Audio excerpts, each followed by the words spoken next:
We aren't always ready to open our hearts to the world. But when we are alone with our little friends, everything changes. A strange misfortune became a chance to see the hidden side of a soul. Our story is unfolding right at this moment. The rain did not fall in drops. It descended in heavy, suffocating sheets that turned the manicured grounds of Wiltshire into a muddy graveyard of summer roses.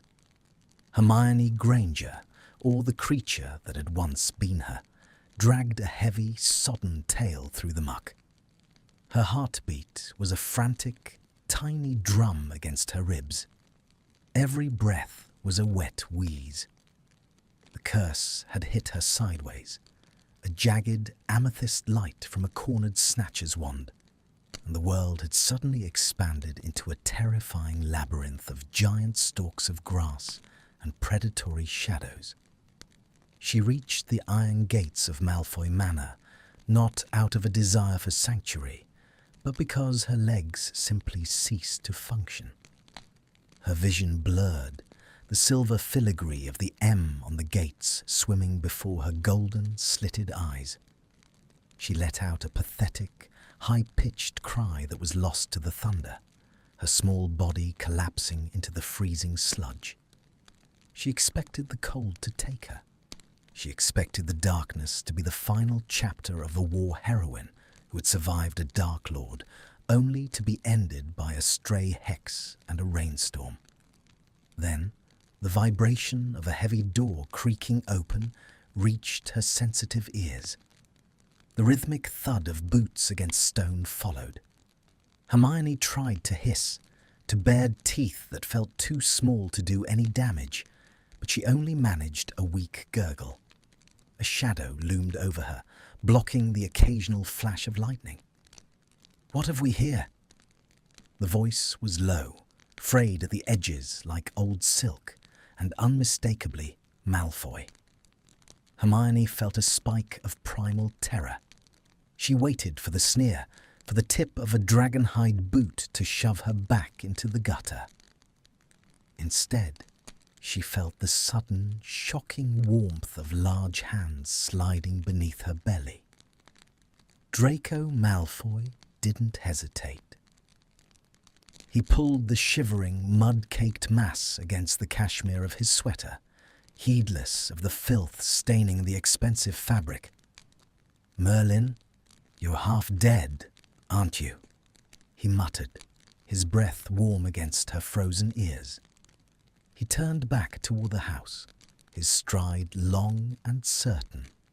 The interior of the manor was not the den of shadows Hermione remembered from that horrific night on the drawing-room floor. It was silent, oppressively so, but it smelled of cedarwood, old parchment, and a faint, sharp note of expensive gin. Draco didn't call for a house elf. He carried her straight into a small, sun-drenched parlour that had been converted into a makeshift study. He set her down on a thick, cream-coloured towel atop a low table near the hearth. Hermione tried to scramble away, her feline instincts screaming danger, but her back leg buckled. A sharp, stinging heat radiated from a deep gash on her flank. She let out a sharp yowl of pain. "Easy, little one. Stay still," Draco commanded. It wasn't the arrogant bark of a schoolboy. It was a tired plea. He knelt before her, his silver blonde hair falling over his brow, damp from the few seconds he'd spent outside. His grey eyes, once so full of practiced malice, were now clouded with a heavy, leaden exhaustion. He reached for a glass vial on the mantel. Dittany. Hermione watched, her pupils blown wide, as he uncorked the bottle. She prepared for him to be clumsy, or perhaps to find some cruel amusement in her plight. Instead, his fingers were surgical. He used a soft cloth to dab away the mud, his touch so light she barely felt the contact. When the essence of Dittany hit the raw wound, she flinched, her claws instinctively digging into the towel. I know, he whispered, his voice vibrating in the quiet room. I know it burns. Just a moment more. He didn't look away from his work. His jaw was set, a muscle leaping in his cheek as he concentrated on knitting her skin back together. Hermione found herself staring at his hand. They were scarred, thin white lines across his knuckles that spoke of a different kind of violence than the one she had known. As the pain began to recede into a dull throb, she felt a strange, jarring disconnect. This was the boy who had cheered at her misfortunes, now meticulously picking thorns out of a stray cat's fur with the tenderness of a saint. Once the wound was closed, he didn't leave. He went to the kitchen and returned with a small saucer of warmed milk and a dish of finely shredded chicken. He placed them near her, then sat back in a velvet armchair, watching her with a hollow sort of fascination. "You're a fighter, aren't you?" he asked the heir. "To make it through those gates in this weather, you've got more spirit than anyone else in this mausoleum." Hermione hesitated, her stomach rumbling painfully. She looked at the milk, then at him. He didn't move, didn't try to touch her again. He simply sat there, his long legs crossed at the ankles, looking like a ghost haunting his own life. Finally, hunger won out over pride. She began to eat, the warm food grounding her in her new furry reality. As she ate, she watched him over the rim of the saucer. He looked older, far older than 20-something should look. There were dark circles beneath his eyes that suggested sleep was a rare visitor. He picked up a book from the side table, but didn't turn the page. He just stared at the text, his fingers tracing the spine with a rhythmic, anxious motion. "It's just us, little cat," he said softly, and the sheer loneliness in those words made Hermione's ears twitch. "The manor doesn't like visitors, and the world doesn't like the manors. You've picked a very unpopular place to seek refuge." He let out a short, dry laugh that didn't reach his eyes. It was a sound of pure isolation. Hermione felt a strange pang in her chest that had nothing to do with her injury. She was Hermione Granger, the brightest witch of her age, a pillar of the new ministry, and she was currently being pitied by the man she had spent years categorizing as a villain. The fire crackled, casting long, dancing shadows across the room. Draco stood up and walked to the window, staring out at the darkness. His reflection in the glass was sharp and lonely. "I suppose I should give you a name," he mused, his back to her. "Something suited for a creature that survives against the odds." He turned his head slightly, the firelight catching the sharp angle of his cheekbone. "How about Nyx, for the night you came out of?" Hermione let out a small, indignant mew. She was not a Nyx. She was a Granger. She wanted to scream it, to demand he find a way to reverse the transfiguration. But all that came out was a soft, vibrating purr as the warmth of the room finally began to seep into her bones. Draco walked back to the table. He hesitated, his hand hovering over her head.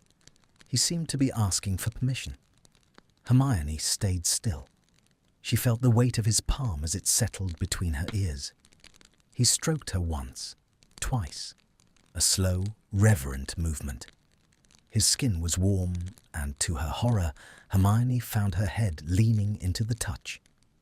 "Stay as long as you like, Nyx," he murmured, his voice dropping to a low melodic hum. "It's been a long time since anyone stayed because they wanted to." He turned off the lamps, leaving only the glowing embers of the fire. As he walked out of the room, his footsteps echoing down the long, empty corridor, Hermione curled into a ball on the towel. The silence of the house settled over her like a shroud. In the quiet, she could hear the house itself, the settling of floorboards, the sigh of the wind in the chimneys. It was a house built for a dynasty, now reduced to a prison for one. She lay there, her mind racing. She needed to find a way to the library. She needed to find a way to communicate. But as the exhaustion of the day finally claimed her, her last thought wasn't of the ministry or the curse. It was of the way Draco Malfoy's hand had trembled, just slightly, when he realized she wasn't going to bite him. The savior of the wizarding world was a cat in the house of her enemy, and for the first time in years, the enemy was the only one keeping her warm. The irony was a bitter pill, but the fire was hot, and for tonight, that was enough. She closed her eyes. The image of Draco's haunted grey gaze burned into her mind, a silent promise of a story she was only just beginning to read. The morning sun did not dare to be bold in Malfoy Manor. It crept through the heavy velvet curtains in pale, sickly ribbons, illuminating the dust motes that danced in the stagnant air of the parlour. Hermione awoke with a start, her feline senses immediately cataloguing the environment. The fire had died down to white ash, and the room was chilled. Her body felt stiff, the wound on her flank a dull, tight ache, but the frantic pulse of the previous night had settled into a steady rhythm. She was alone. The silence of the house was architectural, a physical weight that pressed against her fur. She stood, stretching her spine into a high arch, feeling the unfamiliar pull of muscles she hadn't known existed 48 hours ago. She was Hermione Granger. She did not sit idly by while she was trapped in the body of a common house cat. She needed a plan. She needed a library. And most importantly, she needed to find a way to make Draco Malfoy look at her and see a witch instead of a stray. She hopped down from the table. The landing was jarring, a reminder of her small stature, and trotted toward the door.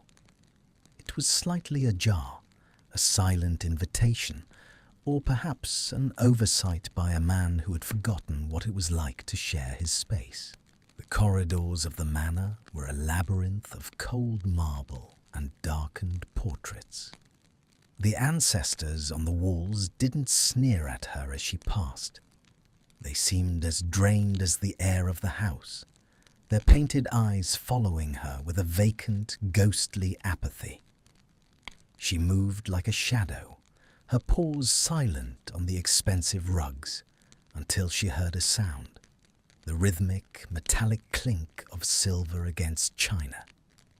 She followed the noise to a breakfast room that looked far too large for a single occupant.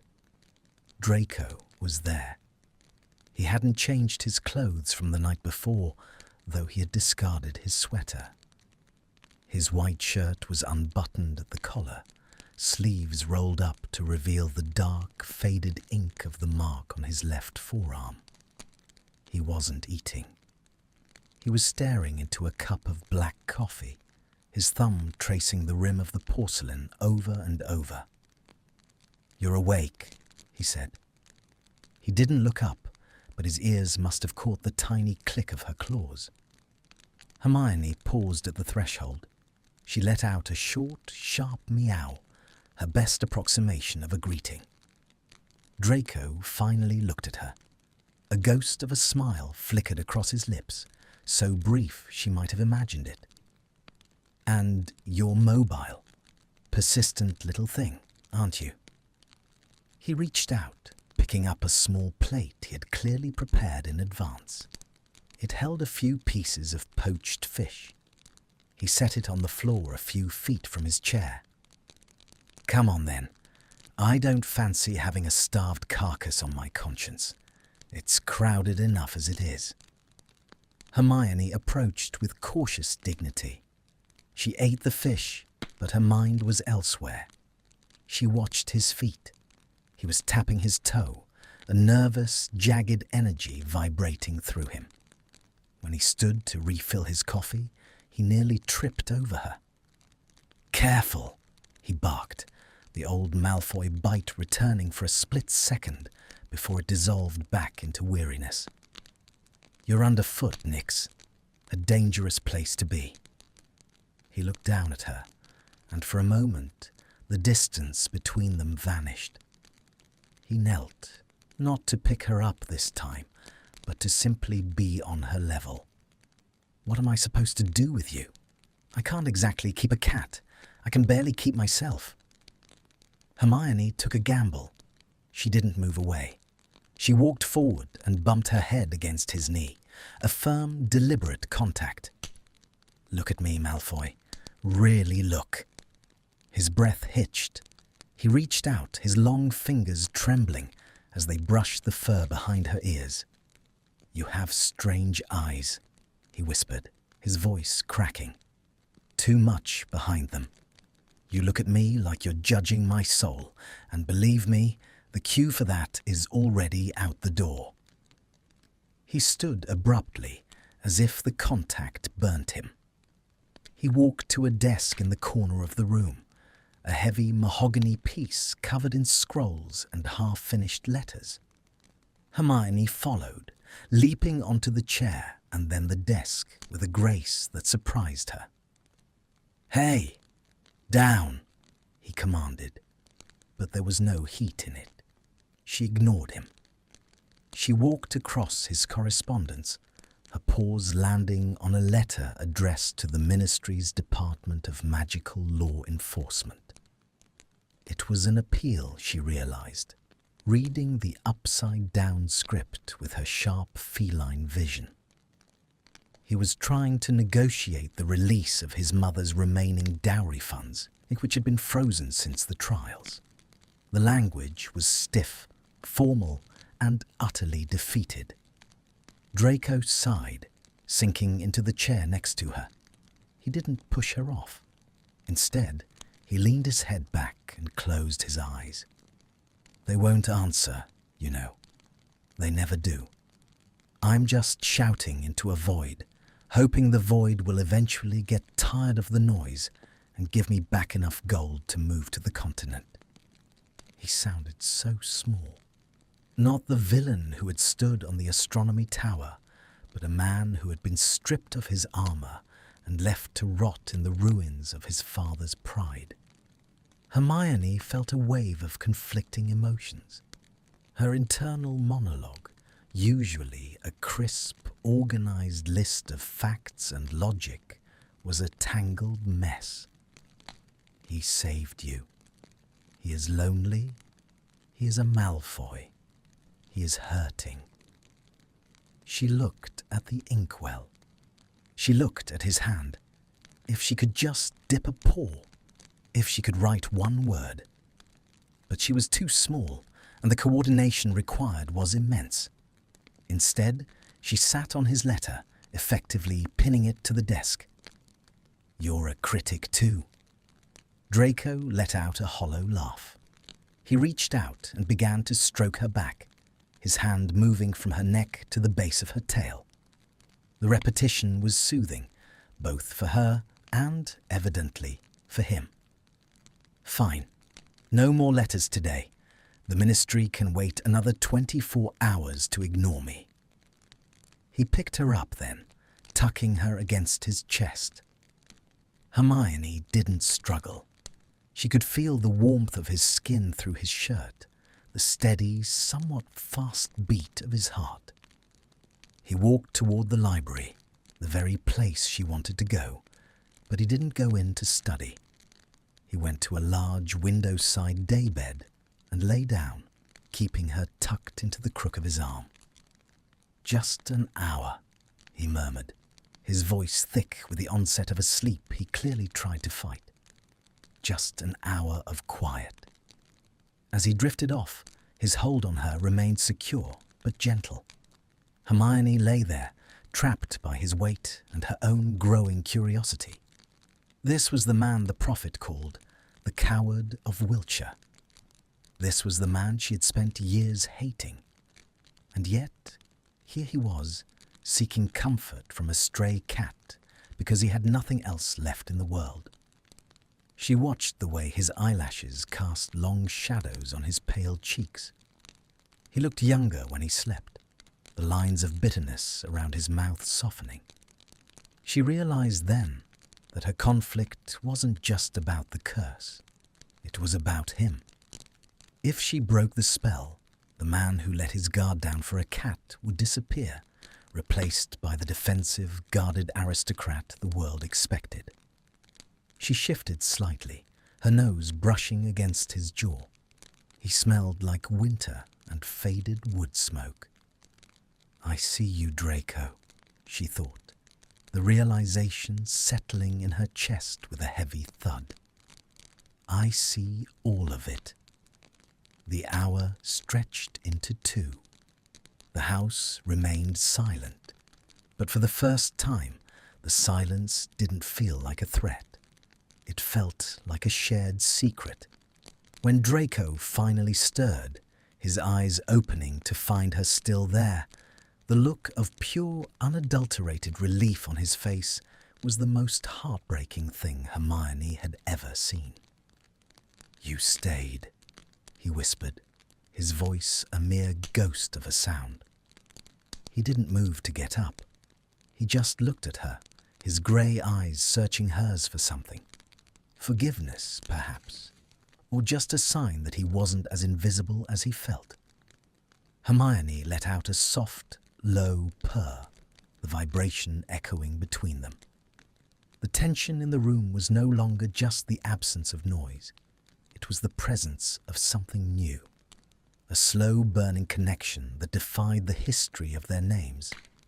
She was his guest, his confidant, and his secret. And as he finally sat up, smoothing her fur with a hand that no longer shook, Hermione knew that the beginning of her story was over.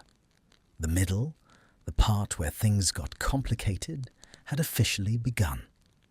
He stood and walked to the window, the grey Wiltshire sky finally breaking into a drizzle. "It's going to be a long winter, Nyx," he said, staring out at the mist. "But I think, maybe, we'll make it through." Hermione watched him, her tail twitching. She had much to do, and the library was still waiting. But for this moment, she allowed herself to simply be. She allowed herself to be the one thing Draco Malfoy didn't know he needed, a witness to his humanity. The conflict of her identity warred with the softness of the bed, the warmth of the man, and the strange, quiet peace of the manor. She was Hermione Granger, and she was a cat, and for the first time in her life, she wasn't sure which one she wanted to be more in this moment. The transition from enemy to protector was nearly complete, but the transition from protector to something more was just beginning to simmer beneath the surface of their quiet, isolated world. She leapt from the daybed, landing silently on the rug. She looked back at him once before slipping out toward the library. The game was changing. The pieces were moving. And Draco Malfoy had no idea that the Nyx he was falling for was the very girl he had once called a mudblood. The irony was a jagged edge, but the heat of his touch was still lingering on her fur, a silent anchor in the shifting tides of her new life. She reached the library doors, towering obsidian-hued wood, and squeezed through the gap. The scent of old ink and magic hit her like a physical blow. Somewhere in these thousands of volumes was her cure. But as she looked at the vast shelves, she felt a strange, traitorous hesitation. If she found it today, she would leave. And if she left, who would listen to the man who spoke to the silence? The hunt for the cure began, but for the first time, Hermione Granger wasn't in a hurry to find the answer. She climbed a ladder, her eyes scanning the titles, the weight of the manor pressing down on her. No longer a prison, but a sanctuary she wasn't quite ready to burn down. The library of Malfoy Manor was a cathedral dedicated to the ego of 1,000 years of pure-blood history. Towering shelves of dark oak reached toward a vaulted ceiling where constellations pulsed with a faint, magical glow. To a human, it was an intimidating display of wealth and knowledge. To a feline Hermione, it was a vertical mountain range. She spent the better part of the morning navigating the lower shelves, her nose twitching at the scent of decaying vellum and the ozone-heavy tang of forbidden curses. She needed a specific volume, the nuances of transfigurative malice. It was a thin, spine-cracked book she remembered seeing in the restricted section of Hogwarts, and if the Malfoys didn't own a copy, no one did. She found it on a shelf roughly 12 feet above the floor. To reach it, she had to navigate a precarious path across a rolling ladder and a series of protruding gargoyle bookends. Her muscles burned. Every leap was a calculated risk, her heart hammering against the ribs of her small chest. She was halfway up the ladder when the heavy library doors groaned open. Draco entered, carrying a tray with a single cup of tea and a small plate of biscuits. He didn't look toward the shelves. He walked straight to a low table near the hearth, his movements sluggish. He looked as though he hadn't slept at all since their shared nap on the daybed. He sank into a chair, not to read, but to stare into the dying embers of the morning fire. Hermione froze on the ladder. She watched him from her perch, her claws dug deep into the wood. From this height, she could see the top of his head, the way his hair parted, the slight tension in his shoulders that never seemed to dissipate. "I know you're in here, Nix," he said, his voice echoing in the cavernous space. "I can smell the rain and the curiosity. You're a very busy little thing, aren't you?" He didn't sound annoyed. He sounded relieved, like the mere presence of another living soul, even one that couldn't speak, was the only thing keeping the walls from closing in on him. Hermione stayed silent. She watched him pick up a biscuit, look at it with profound disinterest, and set it back down. He then reached into his pocket and pulled out a small silver locket. He held it in his palm, staring at it with an expression of such raw, unshielded grief that Hermione felt a lump form in her throat. "She would have liked you," he whispered to the locket. "She always had a soft spot for the strays, probably why she stayed with my father for so long." He let out a jagged, bitter breath and snapped the locket shut. The sound was like a gunshot in the quiet library. He leaned forward, resting his forehead in his hands. He stayed like that for a long time, a broken prince in a hollow kingdom. Hermione felt the ladder tremble under her weight. She looked up at the book she needed. It was right there. One more leap, and she could knock it down, find the counterspell, and end this charade.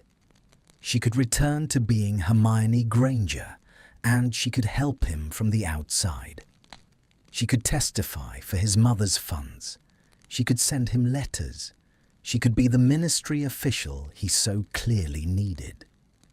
But as she looked back down at the slumped figure by the fire, a terrifying realization took root. If she appeared before him now as herself, the man in that chair would vanish instantly. He would snap his mask back on, sneer at her, and retreat into the shadows of the manor where no one could reach him. He was only vulnerable because he thought he was alone. She didn't jump for the book. Instead, she began the slow, careful descent. When she reached the floor, she trotted over to him. She didn't meow. She simply hopped onto the ottoman and placed a soft velvet paw on his knee. Draco started, his head snapping up. His eyes were bloodshot, the grey iris swimming in a sea of red. He looked at her paw, then at her face. For a moment, the mask almost slipped back on, the cold, distant Malfoy stare. But then it crumbled. He reached out and scooped her up, burying his face in the fur of her neck. Hermione stiffened, her instincts yelling at her to flee, but she forced herself to stay. He was shaking. It wasn't a sob. It was a silent, full-body tremor of a man who had spent too long holding the weight of a falling sky. "God, I hate this house," he choked out, his voice muffled by her fur. "I hate the silence. I hate the way the portraits look at me like I'm a disappointment. I hate that I'm the only one left to remember why we're all so miserable."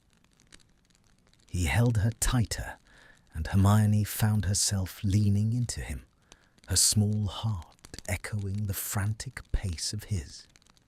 She felt the dampness of a single, stray tear hit the back of her neck. It was a baptism of sorts. The war had been over for years, but for Draco Malfoy, the battles were still raging every night in the dark corners of his mind. After a few minutes, his breathing leveled out. He pulled back, looking slightly embarrassed, though he didn't let her go. He smoothed her fur back into place with a lingering, gentle touch. "You're a good listener, Nyx. Far better than the solicitors or the ministry cunts." He sat back, keeping her in his lap. "What do you think? Should I sell it all?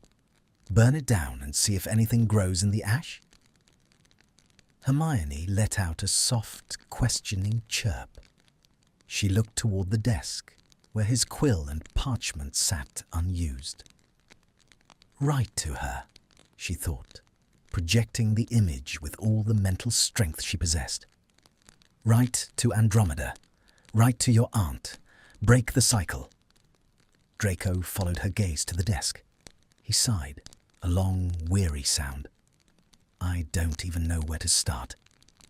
Dear Aunt Andromeda, sorry my father was a fanatic who helped kill your husband and daughter, but I've got a cat now and I'm quite lonely."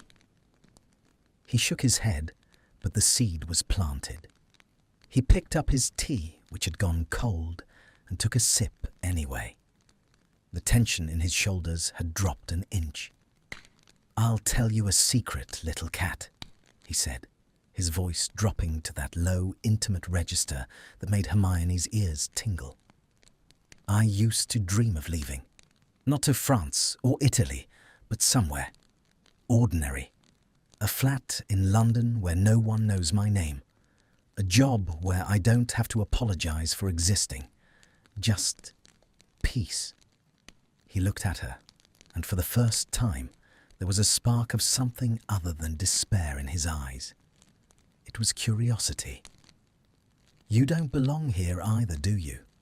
You're too bright for this tomb." He stood up, carrying her with him as he walked toward the window. The rain had stopped, leaving the grounds draped in a haunting silver mist. "I think I'll keep you, Nyx, if you'll have me. We can be two lost things together." The slow burn that Hermione had always read about in novels was no longer a literary concept. It was the heat radiating from Draco's chest, the way his thumb absent-mindedly stroked the bridge of her nose, and the terrifying, wonderful feeling of being truly seen by someone who had every reason to look away. She looked at the library shelves one last time. The book was still there. The cure was still there. But as Draco turned away from the window and began to talk to her about the history of the constellations on the ceiling, Hermione realized that the conflict had shifted. It was no longer about escaping the cat form. It was about whether she could ever bring herself to leave the man who was finally learning how to breathe again. The middle of the story was becoming a thicket of tangled emotions and unspoken truths. Every time Draco smiled at her, a real, fragile smile that didn't involve a smirk, the barrier between Hermione and Nyx grew thinner. She was learning his favorite authors. He liked the cynical poets. His favorite time of day, twilight when the shadows hid the scars of the manor. And his deepest fear, that he was fundamentally unlovable. She was a spy in the house of his heart, and the more she learned, the more she realized that the war hadn't ended at the Battle of Hogwarts. It was ending now in the quiet spaces of a library, between a man who had lost everything and a girl who had found something she never knew she was looking for. As the sun began to set, casting long orange fingers across the floor, Draco set her down on his desk. He reached for a fresh piece of parchment. He dipped his quill in the ink, his hand steady for the first time all day. "To Andromeda," he whispered, writing the name in a bold, elegant hand. Hermione sat by the inkwell, her tail wrapped neatly around her paws. She watched him write, her heart swelling with a pride that was entirely human. She had done this. She, the cat, had reached the man the witch couldn't touch. But as the quill scratched across the paper, the weight of her deception began to press down on her. He was opening his heart to a lie. The tension was no longer just the slow burn of romance. It was the ticking clock of a secret that could destroy everything the moment it was revealed. Draco finished the first paragraph and looked at her, his eyes bright with a sudden boyish energy. "See? Not so hard." He reached out and tapped her nose with the dry end of the quill. "You're a good omen, Nyx. I think I'm going to like having you around." He laughed, a genuine, melodic sound that filled the room and made the dusty air feel light. Hermione purred, a loud, rumbling sound that she couldn't have suppressed if she tried. She leaned her head into his hand, closing her eyes. The cliffhanger of their lives wasn't an interrupted action, but a quiet, emotional peak. They were standing on the edge of a new world, and neither of them knew that the ground was about to shift. Draco Malfoy was falling in love with a ghost, and Hermione Granger was falling in love with a man she was supposed to hate. The silence of the manor was finally broken, but the storm that was coming would be louder than any thunder they had ever heard. He blew on the ink to dry it, the sound a soft, intimate whistle. "Tomorrow we'll go to the garden," he promised. "The white roses are starting to bloom. You'll like them. They're the only things in this place that don't have thorns." He tucked the letter into an envelope and stood, stretching his long limbs. "Come on, Nyx. Dinner. And then, maybe I'll show you the music room. I haven't touched the piano in years, but for you, I might try." Hermione followed him out of the library, her small paws padding softly on the stone. She was a cat. She was a witch. And she was a woman standing on the precipice of a love that shouldn't exist. The resolution was far off. The conflict was deepening, and the slow burn was becoming a fire that threatened to consume them both. But as she watched his retreating back, she knew one thing for certain. She wasn't jumping for that book tomorrow either. The music room was a skeletal remains of a grandeur that had once hosted the elite of the wizarding world. Dust sheets hung over harp strings, like the shrouds of forgotten ghosts, and the air held the metallic tang of cold silver and neglected ivory. Draco carried Hermione in one arm, his hand resting securely against her back, while the other hand held a single, flickering candelabra. The flame cast long, distorted shadows that danced across the portraits of stern Malfoy matriarchs, who seemed to pull their painted skirts away from the sight of their heir, holding a common animal. He set her down atop the lid of the grand piano, a monstrous instrument of black lacquer that seemed to swallow the candlelight. Hermione felt the cold smoothness of the wood beneath her paws. She sat, her tail tucked neatly, watching as Draco pulled out the bench. The wood groaned under his weight, a lonely sound that resonated in the hollow space. "It's been 3 years," he murmured, his fingers hovering just inches above the keys. "My mother used to play Chopin. My father hated it, said it was too fragile. He preferred the heavy, crashing marches of the Germanic composers, music that sounded like a conquest." He lowered his hands. A single, soft note rang out, a middle C that felt like a pebble dropped into a deep, dark well. He waited for the vibration to die away before striking another. Slowly, hesitantly, a melody began to take shape. It wasn't Chopin, and it certainly wasn't a march. It was a slow, haunting piece that sounded like the grey mist outside the manor windows. It was the sound of someone trying to remember how to feel. Hermione watched his profile. In the dim light, the sharp, arrogant angles of his face were softened by a profound melancholy. His knuckles, once white with the tension of his trials, were now moving with a fluid, aching grace. She realized with a jolt of internal monologue that this was the most honest she had ever seen him. At Hogwarts, he was a script. During the war, he was a puppet. Now, in the dark, he was just a man. The tension in the room shifted. It was no longer the heavy, suffocating weight of history, but a fragile, electric thread stretched between the man at the keys and the creature on the lid. Hermione stepped closer to his hands. She felt the vibration of the music through the soles of her paws, a literal hum of emotion. Suddenly, Draco hit a dissonant chord. He stopped, his shoulders hunching as he let out a sharp, frustrated breath.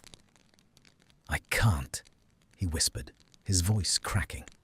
"I can still hear the screams from the drawing room. Every time the house is too quiet, it's like the walls are playing back everything that happened here." He turned his head to look at her, his eyes shining with unshed tears. "You probably think I'm pathetic. A Malfoy crying over a piano when there are people who lost their entire families because of what my name stood for." Hermione didn't think he was pathetic. She thought he was a survivor who had been denied the right to heal. She walked across the keys, her weight triggering a soft, discordant jumble of notes, and pressed her head against his forearm. She stayed there, a warm, vibrating pressure against his skin. Draco let out a shaky laugh, reaching up to wipe his eyes with his sleeve. "You're a menace, Nyx. That was a terrible B-flat." He didn't pull away. He leaned his forehead against hers, the small space between them crackling with an intensity that felt dangerously human. "Why are you still here? Why haven't you run off to the village? There are rats in the cellars, I'm sure, and the neighbors probably have better cream." "Because you wouldn't survive the silence if I did," she thought, her golden eyes boring into his. He stayed like that for a long time, the candelabra burning low until the wax began to pool on the silver base. The silence of the manor felt different now. It wasn't a void, but a container. It was holding something that didn't have a name yet. Draco finally stood, scooping her up and tucking her into the crook of his neck. He walked back toward his bedroom, his footsteps lighter than they had been since she arrived. The bedroom was a fortress of dark silk and cold air. He set her on the edge of the massive four-poster bed and began to undress, oblivious to the fact that the brightest witch of her age was currently watching him with wide, feline eyes. Hermione quickly turned her head, focusing intently on a loose thread in the rug. She felt a heat rising beneath her fur that was entirely unrelated to the fireplace. "Don't look so scandalized," he chuckled, the sound muffled as he pulled a clean shirt over his head. "You've seen me at my worst already. A bit of skin shouldn't frighten you." He climbed into bed, leaving the lamps unlit. The room was bathed in the silver glow of a waxing moon. He patted the space beside his pillow. "Come on, the floor is drafty." Hermione hesitated. This was the line. Crossing it meant an intimacy that would be impossible to retract once the curse was lifted. But as she looked at the vast, empty expanse of the bed and the way Draco's hand stayed outstretched, waiting for her, she realized the line had been crossed the moment he picked her up out of the mud. She hopped onto the mattress, her paws sinking into the high-thread count silk. She curled into a ball just inches from his face. She could feel his breath, steady and warm. "Good night, Nyx," he whispered. Sleep did not come easily to Hermione. She lay awake, listening to the rhythm of his breathing. Her mind was a whirlwind of sensory details: the scent of his soap, the weight of the blanket, the way he shifted in his sleep as if searching for something he couldn't find. She realized that she was no longer just observing him. She was participating in his life. The humor of the situation, the absurdity of a Gryffindor sleeping in the bed of a Malfoy, was slowly being eclipsed by a deep, resonant ache. She wanted to speak. She wanted to tell him that he wasn't alone, not because a cat stayed, but because a person cared. Around 3 a.m, the peace was shattered. Draco began to thrash, a low, guttural moan escaping his throat. "No," he muttered, his head tossing against the pillow. "Not the fire. Don't. Please." He was back in the room of requirement. He was watching the fiend fire consume his friends, his life, his choices. His hand flailed, knocking a glass of water off the nightstand. It shattered with a sharp, crystalline crack. Hermione didn't hesitate. She scrambled onto his chest, her weight anchoring him. She began to purr as loudly as she could, a rhythmic, guttural engine of comfort. She licked the tip of his nose, the rough texture of her tongue a sharp contrast to the velvet darkness of the nightmare. Draco's eyes snapped open. He was gasping, his chest heaving beneath her paws. For a second, his eyes were blank with terror, looking through her at things that weren't there. Then, his focus snapped to the small, dark shape on his chest. "Nyx," he choked out, his hand flying to her back, gripping her so tightly it almost hurt. "Nyx, you're here. You're still here." He pulled her up, burying his face in her side, his breath hot against her ribs. He was sobbing now, harsh, jagged sounds that tore through the quiet of the room. Hermione stayed perfectly still, letting him use her as a life raft in the middle of his storm. She felt the dampness of his tears soaking into her fur, a physical manifestation of the grief he had been bottling up for years. "I'm sorry," he whispered into her fur, over and over. "I'm so sorry." He wasn't talking to the cat. He was talking to everyone he had failed, everyone he had hurt, and perhaps most of all to himself. The emotional peak of the night didn't end in a resolution, but in a quiet, exhausted truce. Draco eventually drifted back into a heavy, dreamless sleep, his arm draped protectively over Hermione, as if he were afraid she would evaporate with the dawn. Hermione lay there, her small heart aching with a fierce, protective fire. The conflict was no longer about Hermione Granger's survival. It was about Draco Malfoy's soul. She knew now that she couldn't just leave.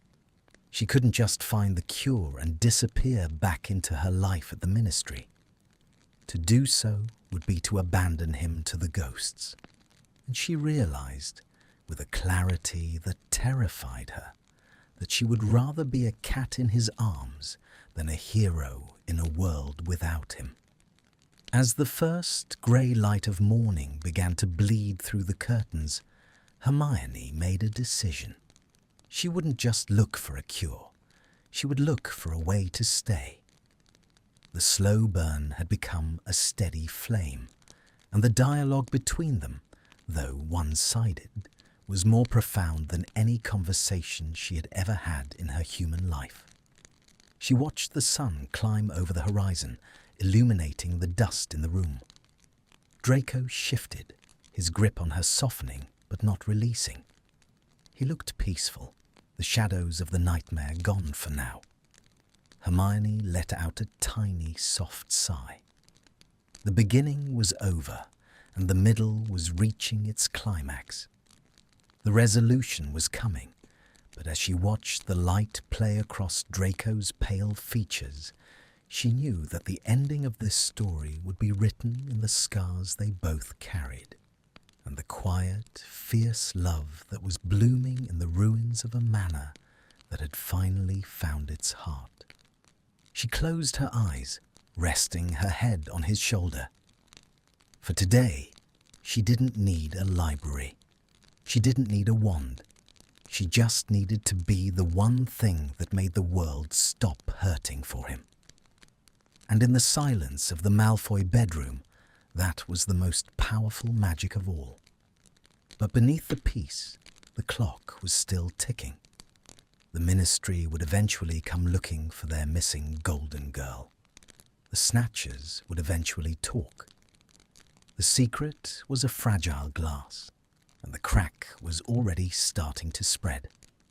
The tension was an interrupted action, a breath held too long, a kiss that hadn't happened yet, but was inevitable. The story was moving toward its outcome, but the cost of the resolution was yet to be paid. Hermione knew it, and as she drifted into a light sleep, she felt the weight of it. She was Hermione Granger, and she was in love with Draco Malfoy, and the world was never going to be the same again. The transformation of the manor from a tomb to a home was not marked by a sudden burst of colour or sound, but by a series of quiet domestic miracles. The dust in the breakfast room had been disturbed by more than just the wind. Now there were the prints of 4 small paws on the mahogany and the lingering scent of Draco's expensive tea. Hermione had become a fixture of his existence, a living shadow that softened the jagged edges of his isolation. Yet the weight of her secret was becoming a physical burden, a stone in her chest that grew heavier with every gentle stroke of his hand. One Tuesday morning, the air in the manor felt unseasonably warm, thick with the scent of budding gorse and damp earth. Draco was in a state of frantic, focused energy. He had spent the previous night pacing the library, and when the sun rose, he had emerged with a look of terrifying clarity. He didn't go to the desk to write letters. Instead, he began to clear the dining room. the room where Hermione's nightmare had once begun. "I can't live with the ghosts anymore, Nix," he said, his voice echoing against the cold stone walls as he threw open the heavy oak shutters. "If I'm going to stay here, if I'm going to keep you, this place has to stop smelling like a funeral." Hermione sat on the edge of a sideboard, her tail twitching as she watched him. He wasn't using magic. He was scrubbing a stain on the floor with a brush and soapy water, his knuckles raw and red. It was the very spot where she had been tortured. He didn't know it, of course, but the way he worked, with a desperate, penitent ferocity, suggested that he felt the residue of the darkness, even if he couldn't name it. "I used to think my blood made me special," he muttered, more to himself than to her. "I thought the walls of this house were a fortress. Turns out they were just a very expensive cage." He stopped scrubbing and looked at his reflection in the bucket of water. He looked older than the boy she had known, his face leaner, his eyes haunted by a wisdom he hadn't asked for. Hermione felt a sudden, sharp need to bridge the distance. She hopped down from the sideboard and walked through the soapy puddles, ignoring the wetness on her fur. She pressed her side against his damp trousers, letting out a soft, encouraging trill. Draco dropped the brush and sat back on his heels, letting out a jagged laugh. "You're going to be a mess, you realize that? Soap and cat fur don't mix." He reached out, his hand wet and smelling of citrus, and ran it over her head. The touch was grounding, a physical anchor in a room that still felt like it belonged to a different life. For a moment, the tension of their history, the blood, the war, the names, faded into the background. There was only the man, the cat, and the slow work of reclaiming a soul. As the afternoon wore on, the humour of the situation began to leak back in. Hermione, frustrated by her inability to help with the physical labour, decided to take charge of the organisation of his desk. She began to sort his loose parchments by tapping them with her paw, pushing the ministry demands into a pile on the floor and keeping the personal correspondence near the inkwell. "Oh, so you're my secretary now?" Draco asked, coming in from the dining room with a smudge of dirt on his nose. "I hope your rates are reasonable. I'm currently out of luxury salmon." He walked over to the desk and looked at the piles. His eyes widened slightly when he realized she had actually separated the letters by sender. You're a very strange creature, Nix. Sometimes I think you're more intelligent than the entire Wizengamot. Not that that's a particularly high bar to clear." He sat in his chair, and for the first time in weeks, he didn't look defeated. He looked at the letter she had prioritized, the one from Andromeda. He hadn't sent it yet. He had been holding it for 3 days, afraid of the silence that might follow. "Should I send it?" he asked, his voice dropping to a whisper. Hermione didn't meow. She walked onto the parchment and sat down, looking directly into his eyes. She leaned forward and gently nipped the tip of his finger, then nudged the envelope toward the window where his owl, a tawny bird named Boreas, was perched. Draco stared at her for a long time. The silence in the library was no longer oppressive. It was expectant. "Right. The cat has spoken." He stood, tied the letter to the owl's leg, and watched as the bird disappeared into the Wiltshire mist. When he turned back, his face was pale, but his jaw was set. "There. Now the bridge is either built or burned. Either way, the silence is over." He walked back to her and picked her up, holding her against his heart. Hermione could feel the rapid, frantic beat beneath his ribs. He was terrified. He was a Malfoy reaching out to a Black, a traitor reaching out to a victim.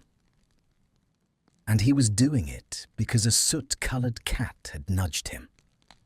The emotional depth of the moment was so profound that Hermione almost let the transformation happen right then. The urge to speak, to tell him that Andromeda was a woman of immense grace, was a fire in her throat. But she felt the smallness of her body, the limitations of her vocal cords, and she realized that the hook of her identity was still too sharp. If she revealed herself now, while he was in the middle of his most vulnerable act, he might think the entire change was a manipulation. The tension of the slow burn was no longer just about romance. It was about the integrity of their connection. She had to wait for a sign, something that proved he could handle the truth without shattering. That evening, they sat by the fire in the drawing room. Their home was still cold, but Draco had brought in a pile of blankets. He was reading aloud from a book of Muggle poetry he had found in a hidden corner of the library, a relic of his mother's secret rebellions. But at my back, I always hear Time's winged chariot hurrying near. He read, his voice low and melodic. He stopped, his finger marking the place on the page. Do you think we have time, Nyx, to be something else? Or are we just waiting for the chariot to run us over? Hermione moved from her spot on the hearth and climbed into his lap, tucking herself under the fold of his sweater. She purred, a deep, rhythmic vibration that seemed to calm the frantic energy in his hands. I think, he whispered, stroking the velvet of her ears, that I've never been as happy as I am in this ruin with you. Which is a pathetic admission, isn't it? A man whose best friend is a cat he found in a gutter. He laughed, but the sound was soft, devoid of the old Malfoy bite. But then again, you're not just a cat. You're a witness. You've seen me at my absolute worst, and you didn't leave, even when the doors were open. Even when the rain stopped. He leaned his head back against the chair, his eyes closing.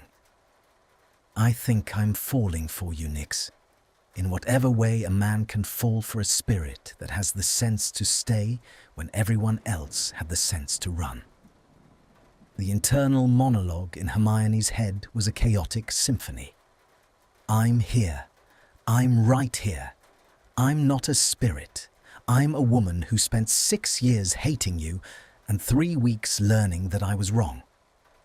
She felt a frantic need to straighten her metaphorical sleeves, to organize the messy reality of their lives into a neat, Granger-approved list.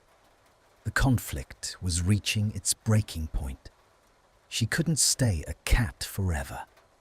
The wound on her flank had healed into a thin silver scar, and her magic was starting to itch beneath her skin, demanding to be let out.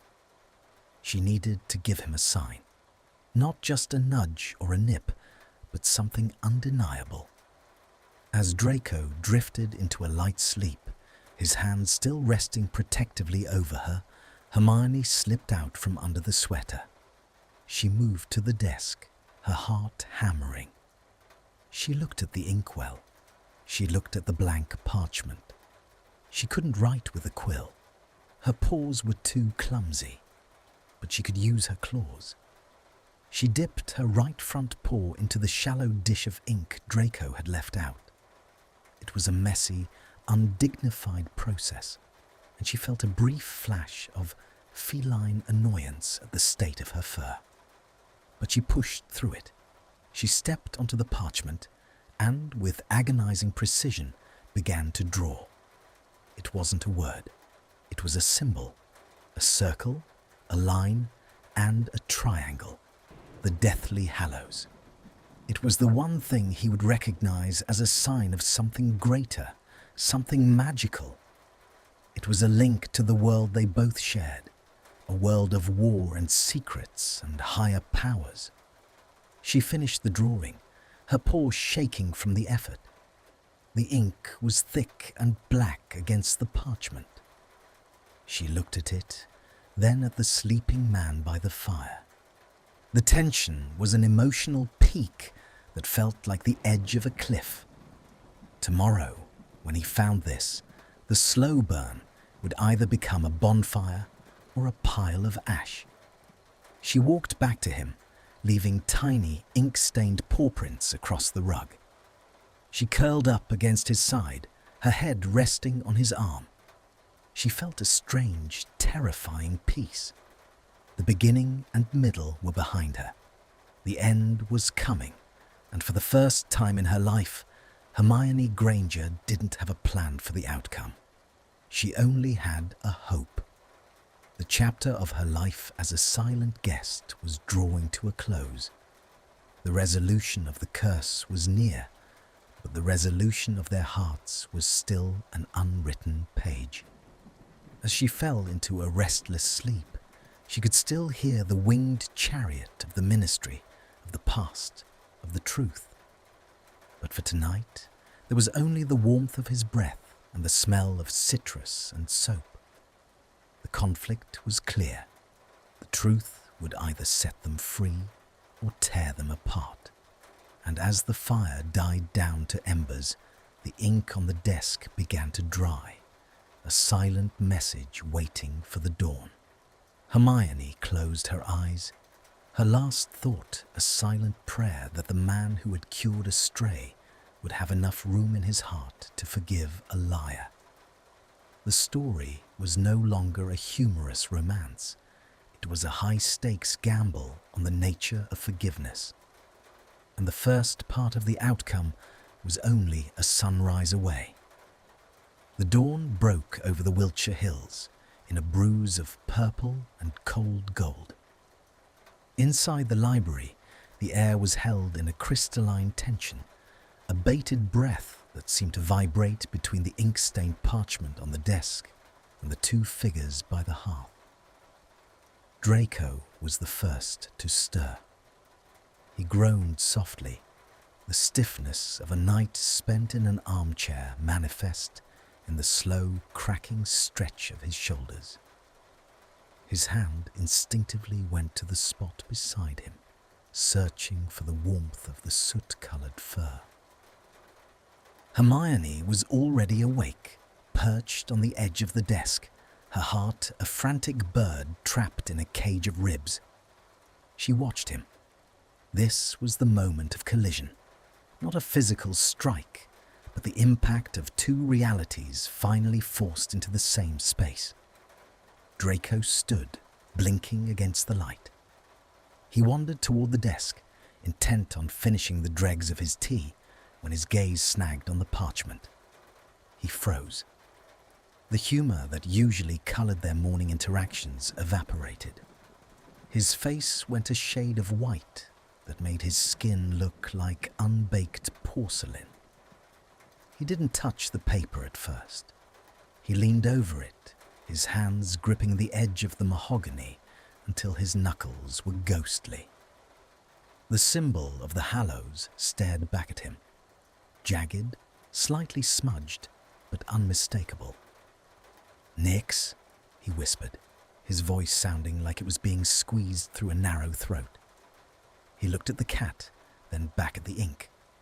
He saw the faint, dark staining on her right paw. The realization didn't come as a gentle dawn. It hit him like a physical blow to the solar plexus. He backed away, his heels catching on the rug. "What are you?" he demanded, his voice cracking. The old defensive Malfoy was back, his eyes darting around the room as if searching for a hidden assailant. "Who sent you? Is this some kind of joke? A ministry tracking spell? Some lingering curse from my father's collection?" Hermione didn't flinch. She sat with her tail wrapped around her paws, her golden eyes fixed on his. She didn't want to play the part of a pet anymore. She needed him to see the intelligence, the desperation, the Granger beneath the fur. She stood up and walked toward him, but he retreated further, his back hitting a bookshelf. "Don't come near me," he hissed, though there was more fear than malice in it. "If you're an animagus, you've been in my house. You've been watching me. You've heard everything." The silence that followed was heavy with the weight of every confession he had whispered into her fur. Every tear he had shed against her neck was now a weapon he feared she might use. The internal monologue in Hermione's head was screaming. "I'm not your enemy, Draco. I'm the one who stayed when you told me to go. I'm the one who heard you and didn't judge." She looked at the inkwell. She needed more than a symbol. She dipped her paw again, the wet ink feeling cold and heavy. This time, she didn't draw. She wrote. It was agonizingly slow, her claws scratching against the paper, but she managed 3 letters. H-E-R Draco watched, mesmerized by the horror and the fascination of it.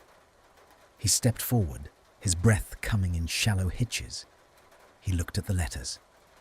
"Her?" he breathed. "Her who?" "Hermione." The name hung in the air, a ghost that had finally found its voice. He looked at the cat, really looked at her. He saw the stubborn set of her jaw, the way her eyes held a spark of fire that was far too bright for an animal.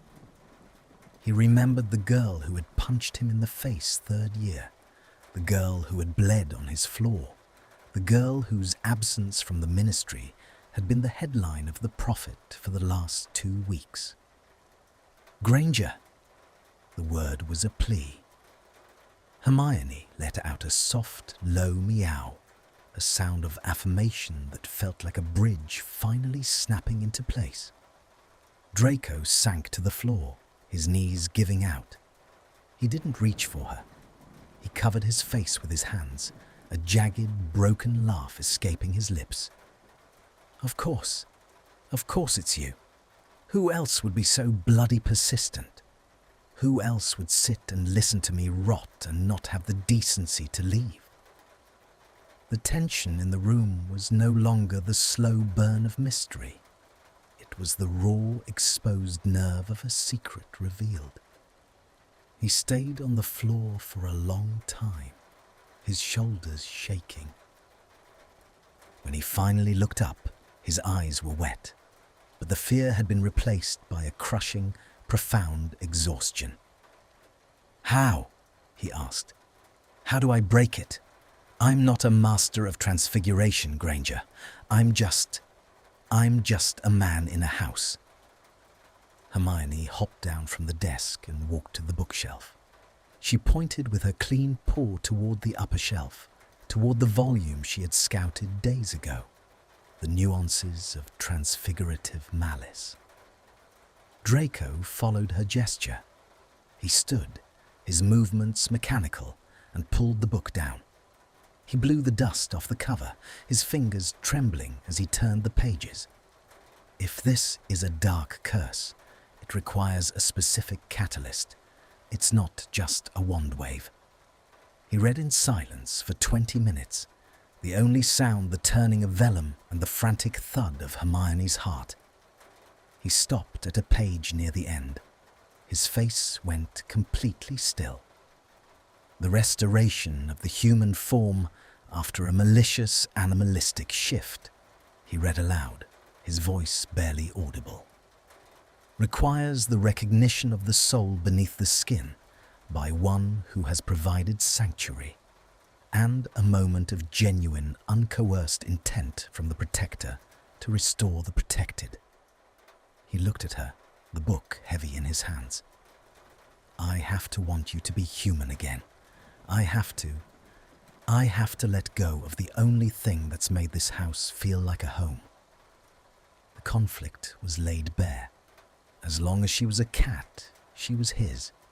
She was Nick's, his confidant, his secret, the one creature who didn't know his name was a curse.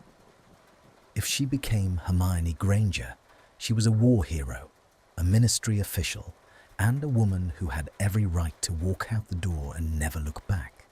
To save her was to lose her. Draco closed the book. He walked to the window, staring out at the grey morning mist. His knuckles were white. "You'll leave," he said, his back to her. "The moment you're back. You'll go to the ministry. You'll tell them I'm not a threat, and you'll go back to your life. And I'll be back in the silence. But it will be worse now, because I'll know what I'm missing." Hermione walked to him. She didn't rub against his legs this time. She stood tall, her head held high. She looked at his reflection in the glass. "I won't leave because I have to. I'll stay because I want to." The dialogue between them was silent, a high-stakes negotiation of the soul. Draco turned around. He looked at her with an intensity that felt like it was stripping away her fur, her pride, everything. He knelt before her, his wand held loosely in his right hand. "I'm sorry for what I called you," he whispered, the words a long overdue penance. "I'm sorry for the house, and the war, and the fact that you had to become a stray to find a version of me that wasn't a coward." He raised his wand. There was no grand flourish, no shouting of incantations. He closed his eyes, and Hermione felt a surge of magic. Not the cold, biting snap of a hex, but a warm, golden tide that smelled like cedarwood and the rain she had arrived in. "Come back, Hermione," he said, his voice a command and a prayer. "Be human. Even if you hate me for it, be human." The world exploded in a kaleidoscope of white and violet. Hermione felt her bones stretch, a painful, grinding sensation that made her want to scream, but her throat was changing, her lungs expanding. The floor rushed up to meet her as her weight quadrupled. The silkiness of fur was replaced by the sudden, shocking cold of skin. She collapsed onto the rug, gasping for air that felt too thin. Her hair, her wild human hair, spilled over her shoulders like a curtain of chestnut. She was naked, shivering, and utterly vulnerable on the floor of the Malfoy library. The silence that followed the transformation was absolute. Draco didn't move. He was still kneeling, his wand hand dropped to his side, his eyes wide as they fixed on the woman who had replaced his cat. He saw the scar on her arm, the curve of her shoulder, and the fierce, defiant intelligence in her eyes that no curse could ever dim. He didn't look away, but he didn't reach out either. He looked like a man who had just seen a miracle and was waiting for the price to be collected. Hermione reached out, her hand shaky and uncoordinated, and grabbed a discarded velvet throw from the armchair. She wrapped it around herself, her fingers fumbling with the heavy fabric. She sat up, her eyes never leaving his. "I'm not leaving, Draco," she said. Her voice was raspy, unused to human speech, but it carried the weight of a vow. The tension was an emotional peak that felt like it could shatter the manor's foundations. Draco's lip trembled. He looked at his hands, the hands that had cleaned her wounds, that had fed her, that had held her through his nightmares. "You heard me," he whispered. "You heard everything I said to you." "I did," she replied, her voice growing stronger. She stood up, the velvet throw clutched to her chest. She took a step toward him, then another, until she was standing directly over him. "And I think you're wrong about one thing." He looked up at her, his grey eyes full of a terrifying, raw hope. "What?" "I don't think you're a coward," she said, reaching out a hand to touch his hair, the same way he had touched her ears 1,000 times. "I think you're the bravest man I've ever met, because you let me in when you had every reason to stay closed." The collision of their lives was no longer a threat. It was a beginning. The conflict of the curse was resolved, but the development of their relationship was entering its most intense phase. They were no longer protector and pet. They were two people standing in the ruins of their pasts, trying to figure out if there was enough left to build a future. Draco stood, his height intimidating now that she was human again, but he didn't use it to dominate.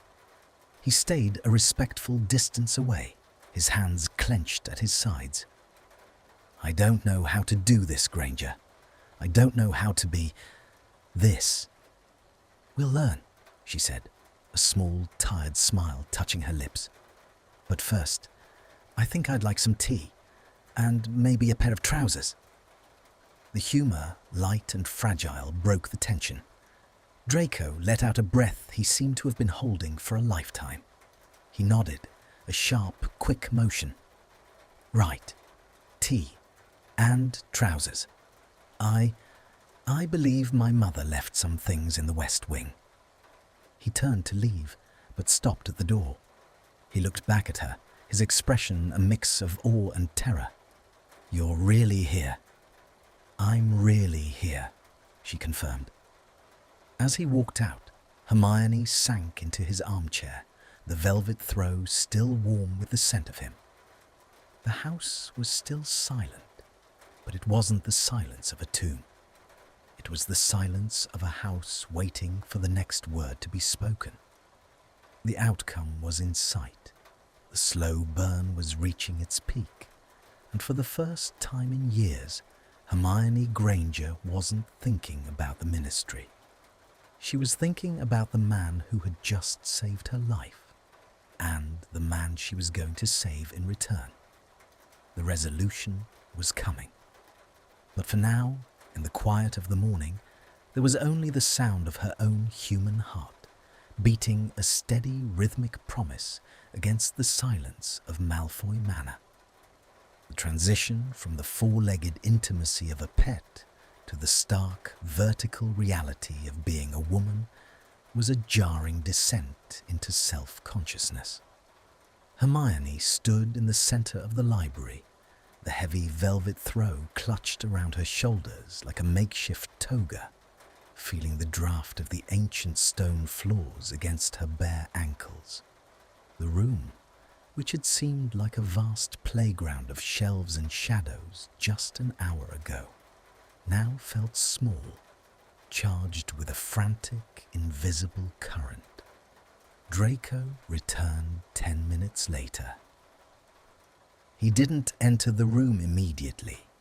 He knocked on the doorframe, a gesture of respect that felt absurdly formal given that he had spent the last week scratching her behind the ears.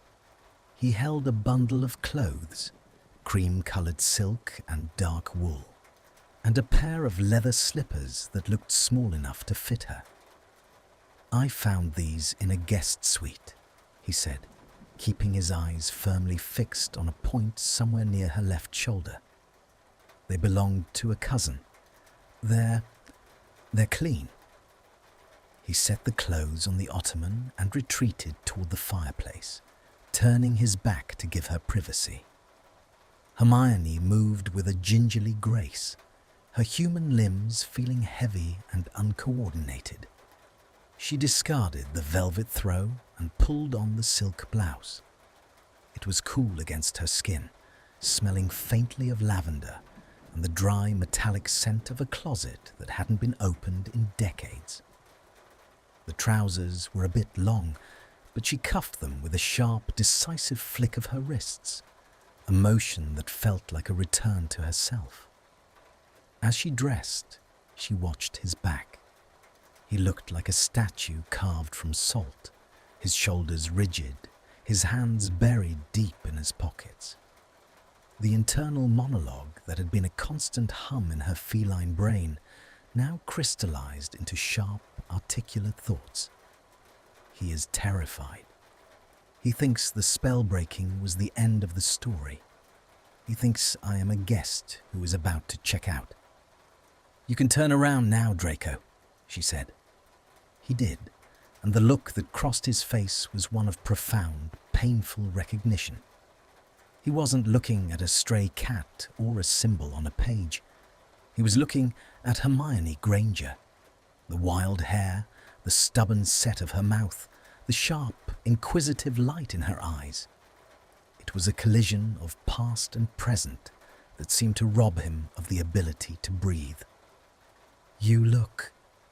He swallowed hard, the word catching in his throat.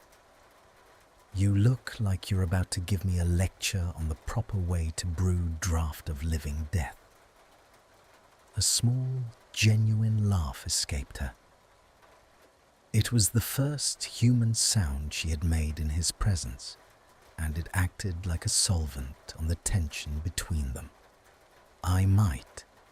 Your dittany application was adequate, but your technique with the cloth was a bit heavy-handed." Draco moved toward the hearth, his movements cautious, as if he expected her to vanish if he stepped too quickly. "I did my best. You were bleeding into my rug." "I was," she said, her voice softening. She walked toward him, the leather slippers silent on the stone. "And you didn't ask questions. You didn't check for a collar. You just took me in." She stopped a few feet away from him. The distance was a choice, a boundary they were both hyper-aware of. "I meant what I said, Draco. I'm not leaving today." He let out a short, jagged breath, his gaze dropping to the floor. "You should. The Ministry, Shacklebolt probably has half the Aura office looking for you. If they find you here, in the house of a marked Death Eater who's kidnapped the Golden Girl, they'll burn this place to the ground." "I wasn't kidnapped. I was cursed by a snatcher and rescued by a man who was brave enough to be kind," she countered, her voice ringing with that old Gryffindor steel. "And I don't care what the Daily Prophet says. I know what happened in this house over the last 3 weeks." Draco looked up, his grey eyes searching hers. "What happened was a mistake of identity. You saw a version of me that doesn't exist in the light of day. It was a performance for an audience of one." "Don't do that," she snapped, taking a step closer. The proximity was electric. She could see the fine lines of exhaustion around his eyes, the way his pulse was jumping in the hollow of his throat. "Don't diminish what you did. You didn't know it was me. You were kind to a creature that could give you nothing in return. That wasn't a performance, Draco. That was the truth." The slow burn of their feline-human bond was now a steady, consuming flame. The tension was no longer about the mystery of her form, but the reality of their hearts. Hermione reached out, not as a cat seeking a scratch, but as a woman seeking a connection. She laid her hand on his forearm over the fabric of his shirt. He flinched, but he didn't pull away. "I heard the piano," she whispered. "I heard you talking about your mother. I heard the nightmares." "Stop," he choked out, his eyes closing. "Please, I'm not the person you want to make me out to be. I'm a Malfoy. I'm the coward who stood by while... You're the man who gave up his only source of comfort so I could be human again," she interrupted, her fingers tightening on his arm. "That book said the restoration required a genuine intent to restore the protected. You knew that by breaking the curse, I would become someone you couldn't keep, and you did it anyway. That is the opposite of a coward." Draco's breath was ragged now. He looked down at her hand on his arm, then back up at her face. The distance between them was vanishing, the air becoming thick with the weight of everything they hadn't said. The humor of their cat and master dynamic was gone, replaced by an intensity that made the room feel like it was shrinking. "I've spent 3 years trying to disappear," he said, his voice a mere ghost of a sound. "I thought if I stayed in this house long enough, the world would forget I existed, and eventually I'd forget too. And then you showed up, and you were so demanding. Even as a cat, you were a nightmare, Granger." A ghost of a smirk touched his lips, but it was ruined by the trembling of his jaw.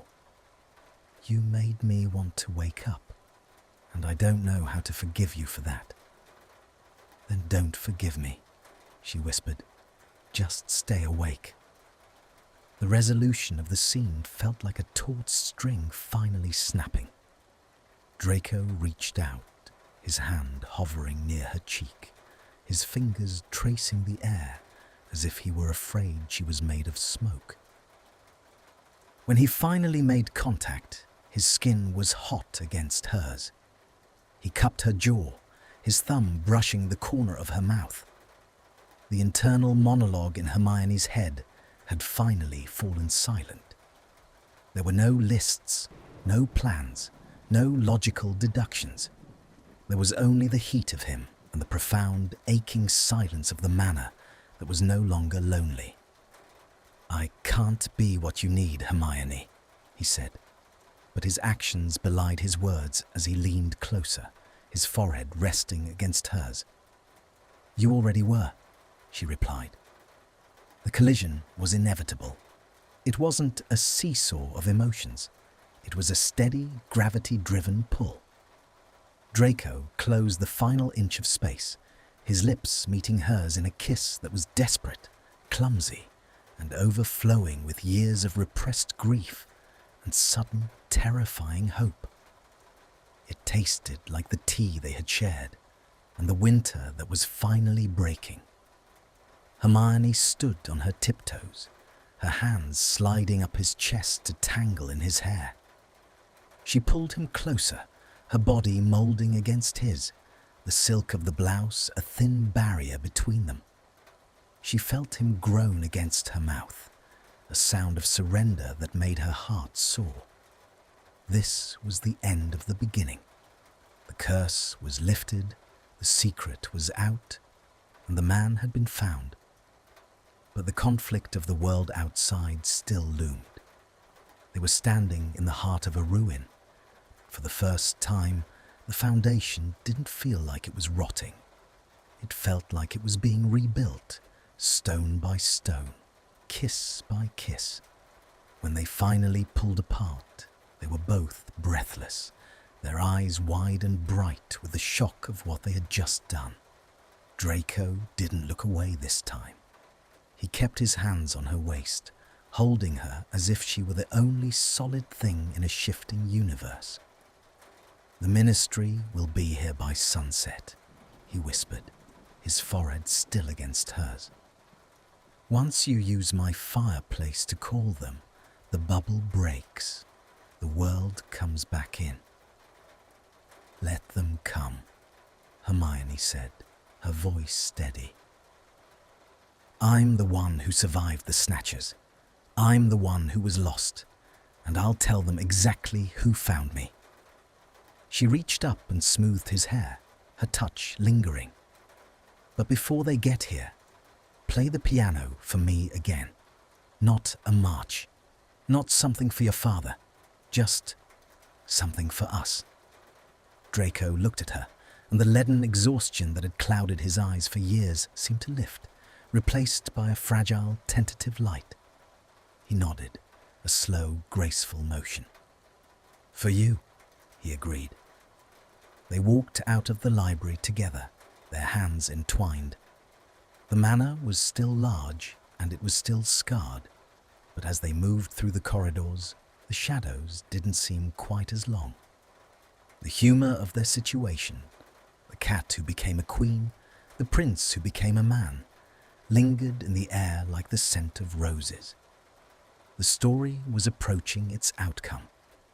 The beginning had set the context, the middle had resolved the curse, and now, as the sun climbed higher in the sky, they were moving toward the outcome. It wasn't an ending that left questions unanswered.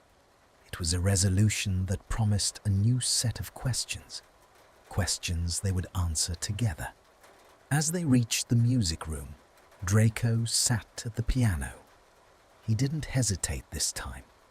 He began to play a piece that was bright, complex, and full of the chaotic, beautiful noise of a life being reclaimed. Hermione leaned against the instrument, watching him, her heart full.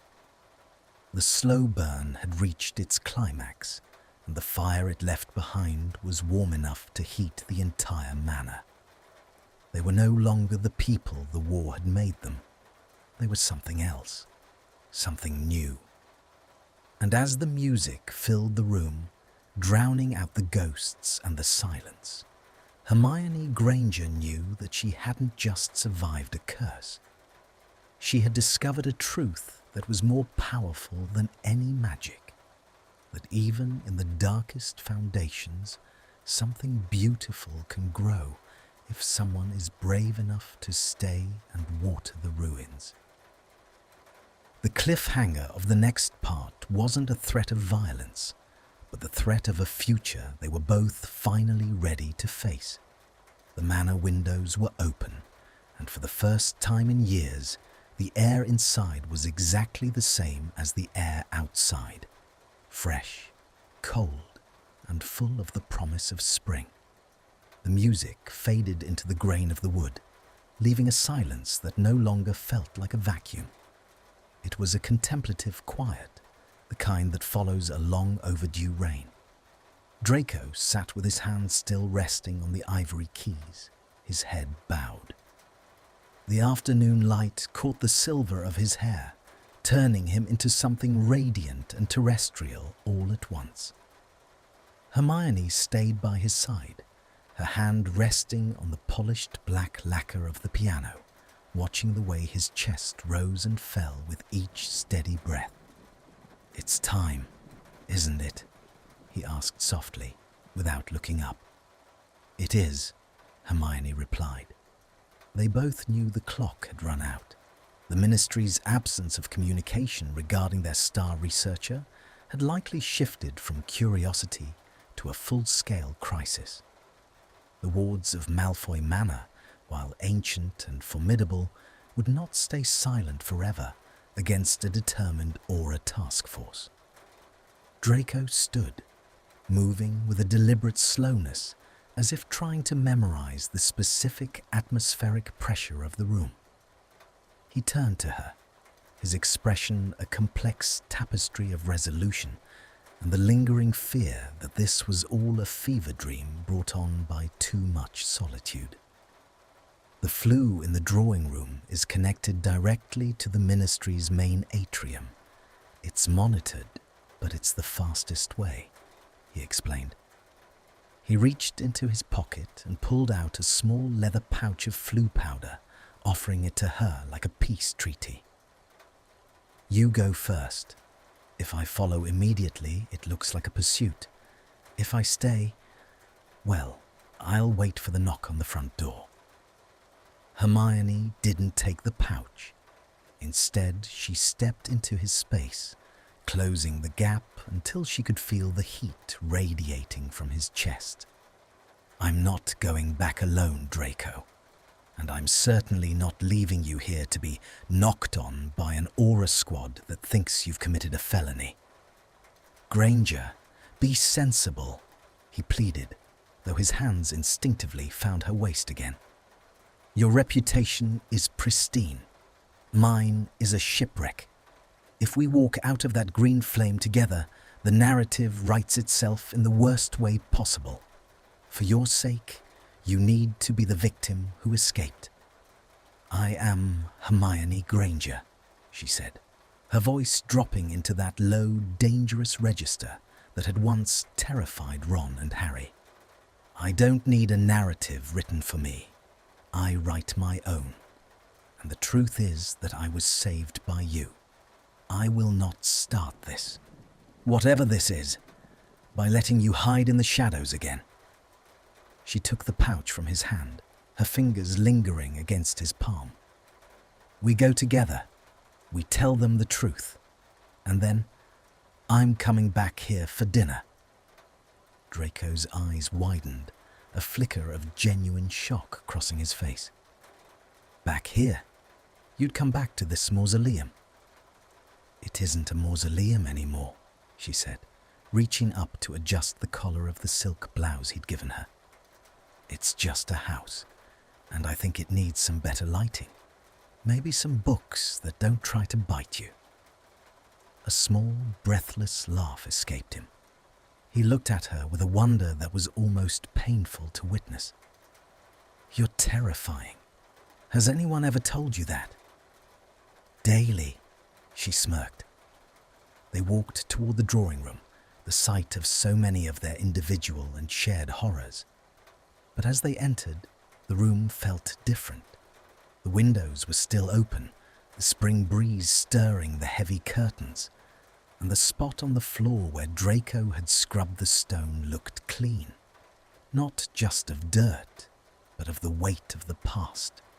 Draco stopped before the massive stone fireplace. He looked at the hearth, then at her. He seemed to be bracing himself for the impact of the world. One last thing, he said, his voice catching. He reached out and caught her hand, pulling her back toward him for a fleeting, intense moment. If it all goes wrong, if they don't listen, they'll listen, she promised, her thumb stroking the back of his hand. I'll make sure of it. He nodded, a sharp, quick movement. He took a handful of the silvery powder and cast it into the grate. The flames roared into a brilliant emerald green, casting long, dancing shadows against the portraits on the walls. Draco held out his hand to her, an invitation and a surrender. Hermione took it, their fingers interlaced, a solid, unbreakable bond of skin and bone. They stepped into the fire together. "Ministry of Magic, Atrium!" Hermione called out, her voice clear and commanding. The world spun into a blur of heat and sound. The familiar, sickening jerk of flu travel pulled at her navel, but the weight of Draco's hand in hers was an anchor. She didn't let go. Not when the colors shifted from green to the polished wood and gold of the ministry, and not when they tumbled out onto the cool marble floor of the atrium in a cloud of ash and soot. The silence of the atrium lasted exactly 3 seconds. Then the chaos erupted. "Granger!" a voice boomed. Kingsley Shacklebolt, who had been standing near the fountain consulting with a group of aurors. Wands were drawn in a heartbeat. A dozen shimmering tips pointed directly at Draco Malfoy. Hermione scrambled to her feet, pulling Draco up with her. She stepped in front of him, her arms spread wide, a human shield in silk and wool. "Lower your wands," she screamed, her voice echoing off the vaulted ceiling. "Lower them right now." "Hermione, get away from him!" Harry Potter's voice rang out. He was pushing through the crowd, his face a mask of frantic relief and sudden, sharp confusion. We've been searching every snatcher camp in the South." "He saved me!" Hermione shouted, her chest heaving. She looked at Harry, then at Kingsley, her eyes burning with a fierce, protective light. "I was cursed. I was transformed. I spent 3 weeks at Malfoy Manor, and if it weren't for Draco, I would still be a stray cat in a ditch. He cured me. He took care of me. And he brought me home." The silence returned, heavier this time. Harry stopped 10 feet away, his wand arm wavering as he looked from Hermione to the pale, soot-stained man standing behind her. Draco didn't look at the wands. He was looking at the back of Hermione's head, his expression one of quiet, stunned devotion. Kingsley stepped forward, his golden earring catching the light. He gestured for the auras to stand down. "A transformation, Hermione. Explain." "A botched snatcher hex," she said, her voice steadying as she regained her professional composure. She didn't move from her position in front of Draco. "I was trapped in a feline form. I ended up on the Malfoy estate. Draco took me in, not knowing who I was, and provided sanctuary. He broke the curse at great personal cost to his own privacy." She turned slightly, looking back at Draco. He looked small in the vastness of the ministry, but he didn't look broken. He looked like a man who was finally standing in the light. "He is not a kidnapper," she said, turning back to the minister. "He is my friend, and he is a hero." The word hero sent a ripple through the gathered crowd. It was a word no one had associated with the name Malfoy in a generation. But as Harry looked at Hermione, really looked at the way she was standing, the way she hadn't let go of Draco's hand even now, the tension in his shoulders finally broke. "If Hermione says it's true," Harry said, looking directly at Draco, "then it's true. Welcome back, Malfoy." The next few hours were a whirlwind of official statements, medical checks, and the inevitable prying questions of the press. But through it all, Hermione remained at Draco's side. She didn't let the ministry bureaucrats separate them. She sat in the observation room while he gave his formal account, and she held his hand under the table while they discussed the frozen funds of the Malfoy estate. By the time they were permitted to leave, the sun was setting over London, casting a deep orange glow through the glass windows of the upper levels. They stood together in a quiet corridor near the lifts, the noise of the ministry finally muffled. "You did it," Draco said, his voice sounding raspy and thin. He leaned against the wall, looking utterly spent. "You actually did it. I'm not in a holding cell." "I told you I'd make them listen," she said, stepping toward him. She reached up and wiped a smudge of soot from his cheekbone. "You're free, Draco. Truly free. The ministry has officially cleared you of any suspicion regarding my disappearance, and Kingsley is already talking about a public commendation." Draco let out a huff of disbelief. "A commendation? My father would be turning in his grave. A Malfoy honoured for saving a Granger." "It's a new world," she whispered. He looked at her, his grey eyes softening into something so tender it made her breath catch. "It is. But I think I prefer the world we had in the parlour, when it was just the tea and the silence." "We can have both," she said. She reached into her pocket and pulled out a small familiar leather pouch. "I kept the flu powder. I believe I promised you dinner." Draco smiled, a real, full smile that transformed his face, erasing the years of bitterness and shadows. He took the pouch from her, but instead of casting the powder, he pulled her into a quiet, shadowy alcove between two statues. He wrapped his arms around her, pulling her flush against him. The kiss this time wasn't desperate or clumsy. It was a slow, deep exploration, a promise made in the heart of the government that had once tried to destroy them both. It was a kiss that tasted of freedom and the future. "I love you, Nyx," he murmured against her lips, using the name that had started it all. "I love you, Draco," she replied, her eyes bright with unshed tears. The outcome was clear. The conflict of the war, the curse and the prejudice had been resolved not by a wand or a law, but by the simple, radical act of staying. Hermione Granger had gone into the woods to find a criminal and had found a soul instead. And Draco Malfoy had opened his door to a cat and found the woman who would finally make his house a home. They walked back toward the drawing room fireplaces, their hands entwined, their shadows merging into one on the polished marble floor. The manor was waiting for them, but it wasn't a prison anymore. It was a beginning. As they stepped into the green flames once more, Hermione felt a sense of profound, quiet integrity.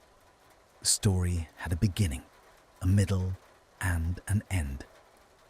But as the heat of the flue took them back to the silence of Wiltshire, she knew that the ending was just a doorway. They emerged into the drawing room of Malfoy Manor. The fire was low, the room bathed in the soft blue of twilight. Draco didn't let go of her hand. He led her toward the window, where the first stars were beginning to appear over the dark silhouette of the gardens. "Look," he said, pointing toward the horizon. A single white owl was flying toward them, Andromeda's response. The bridge had been built. Hermione leaned her head on his shoulder, watching the bird approach. The humor of their journey, the whiskers and the cream, the scratched mahogany and the silk blouse, lingered in her mind like a favorite song. She was home. They were home. The resolution was complete.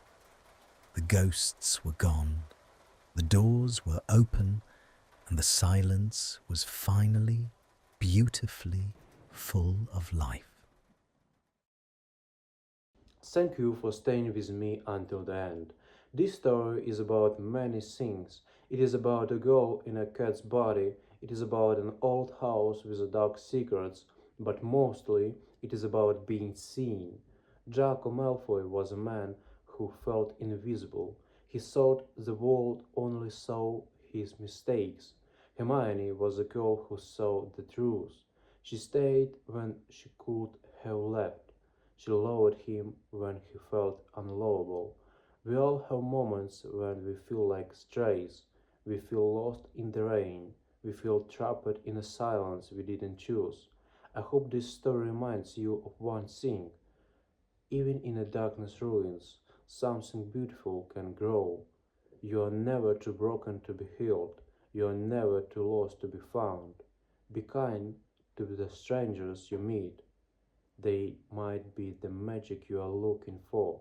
Until next time, stay hopeful and keep listening.